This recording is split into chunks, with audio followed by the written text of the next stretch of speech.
everyone, welcome back for another deep dive. It's great to be back.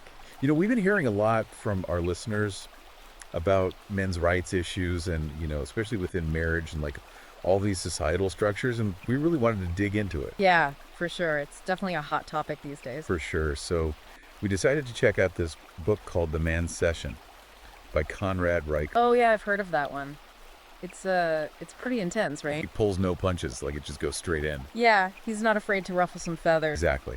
So we thought this would be the perfect deep dive to like really unpack some of these issues. And, he uses a lot of personal stories and data and statistics to, really make his point. That's great because, numbers don't lie, right? They help to back up those personal stories and paint a clearer picture. Yeah, exactly.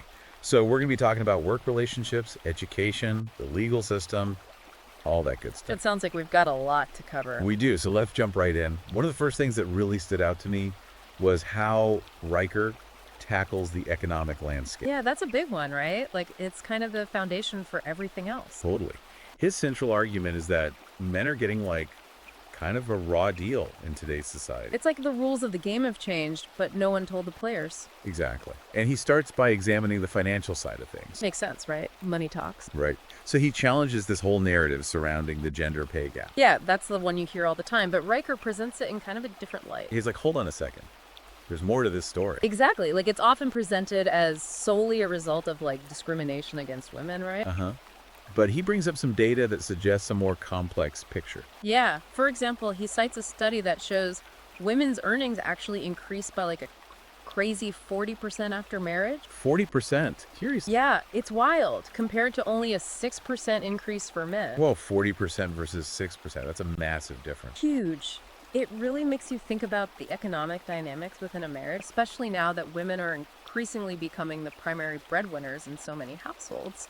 Yeah, for sure. It's like, whoa, what does this mean for the guys? Right, and that's where things get even more interesting because Riker actually links this economic shift to the financial burdens that men often carry in divorce proceedings. So he's saying that, like, even though women are earning more, they still... Yeah, he's arguing that alimony and child support obligations can be, like, really crippling for men. Especially in situations where the woman is making more money. Exactly. The system just hasn't quite caught up to this new reality. And he uses stats to back this up too, right? Oh, yeah. He's all about the data. Yeah. He points out that, like, a whopping 98% of all alimony payers are men. 98%.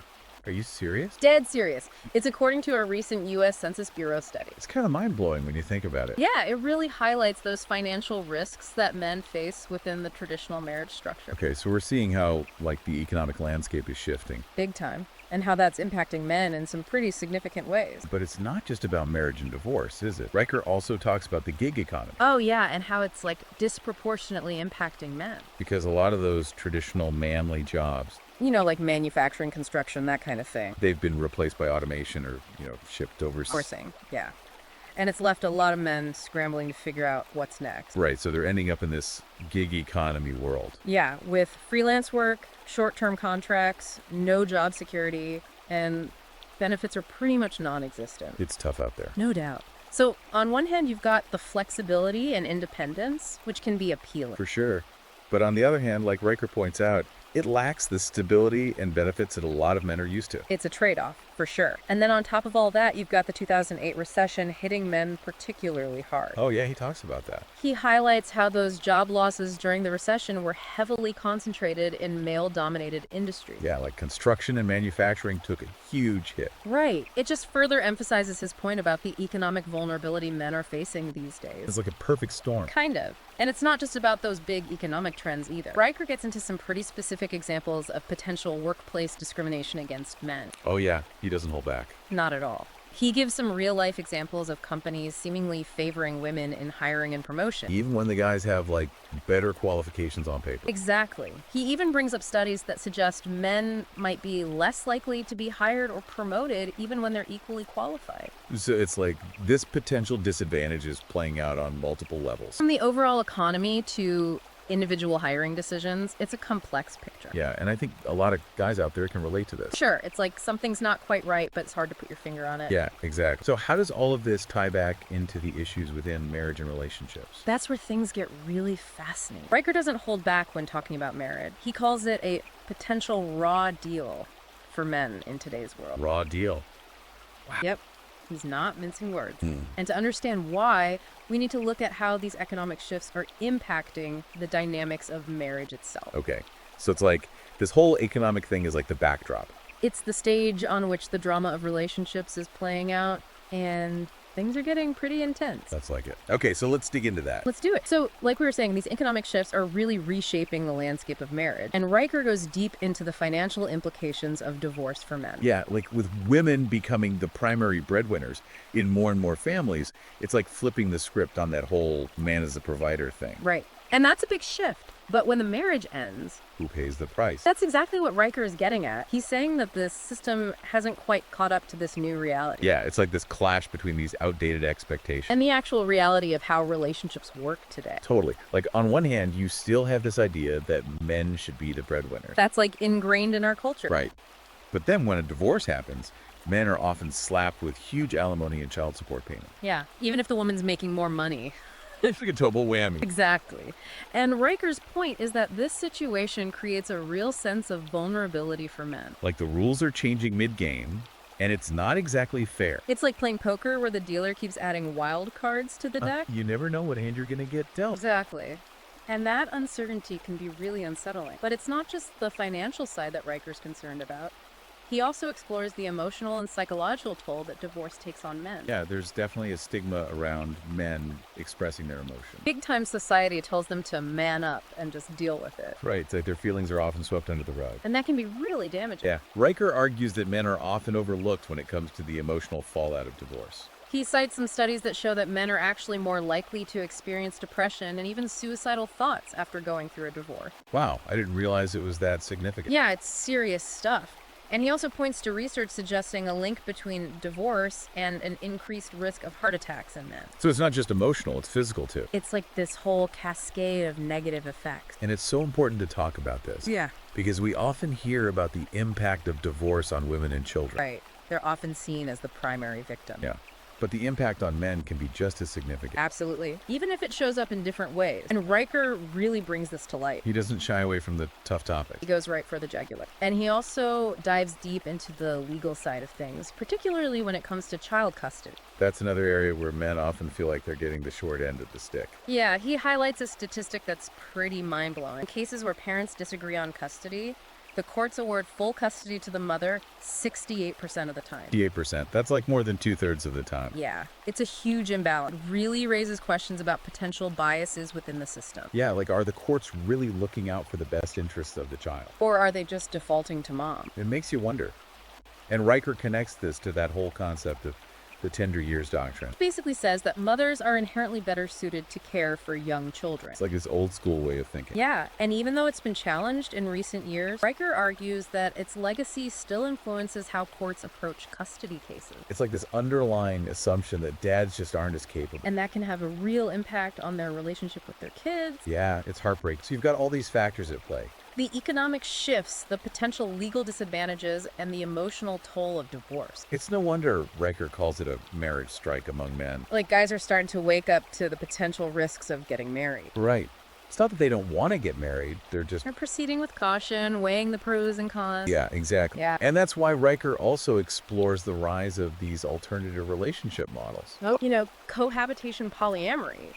Even the decision to just stay single. It's like men are looking for other ways to connect and build relationships. Outside of that traditional marriage box. Yeah, because maybe that box just doesn't fit anymore. For a lot of guys, it doesn't. And that's where we start to see this tension. Between those societal pressures to get married and settle down. And this growing sense of caution, even fear surrounding marriage. Especially from like a legal and financial standpoint. Totally. It's like this internal struggle. Do I follow my heart or protect myself? Right, it's a tough call. And that leads into another big area that Riker examines, the education system. Ooh, yeah, that's a whole other can of worms. Yeah. He argues that the feminization of education is actually disadvantaging boys. Feminization of education. What does he mean by that? Well, Riker's saying that the education system has become increasingly geared towards female learning styles and preferences. So like the curriculum, the teaching method. All of it.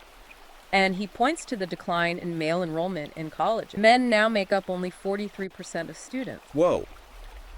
Really? I remember when it was the opposite. Yeah, it's been a pretty dramatic shift. Riker explores a few factors that he thinks are contributing to this. Oh, is it on me? Well, he talks about teaching methods that might not cater to how boys learn. There's also a lack of male role models in school.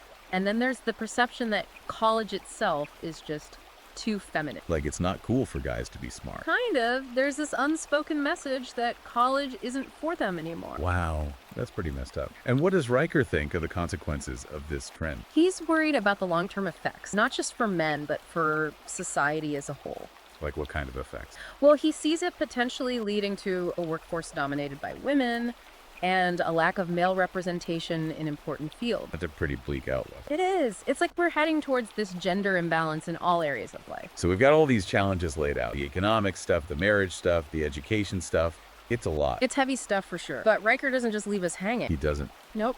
He offers some solutions, some strategies for men who are feeling overwhelmed or trapped. Okay, so what's the antidote? What does he suggest? Well, one of the big things Roker talks about is redefining manhood for like the 21st century. Okay, so not just clinging to those like old school ideas about what it means to be a man. Right. It's about recognizing that those traditional roles and expectations, they might not work so well anymore. So adapting, evolving. Exactly. It's about finding your own purpose and identity. Not letting society dictate who you should be. Exactly. And a big part of that, according to Riker, is taking control of your economic future. Okay, because he sees the traditional path as being risky for men. Yeah, like that corporate ladder clock. Right, he's not so sure about that anymore. Nope, he's all about exploring alternative career paths. So, like, what does he suggest? He's a big fan of entrepreneurship. Starting your own thing. Yeah, he sees it as a way for men to, use their skills and talents to create their own Be opportunity. your own boss. Exactly. But he also talks about the skilled trades. Like plumbers, electricians, that sort of thing. Yeah. And self-employment, even the gig economy can be a good option. So it's about having options, finding what works for you, Exactly. It's about taking ownership. not waiting for someone to hand you a job. Right. Create your own path.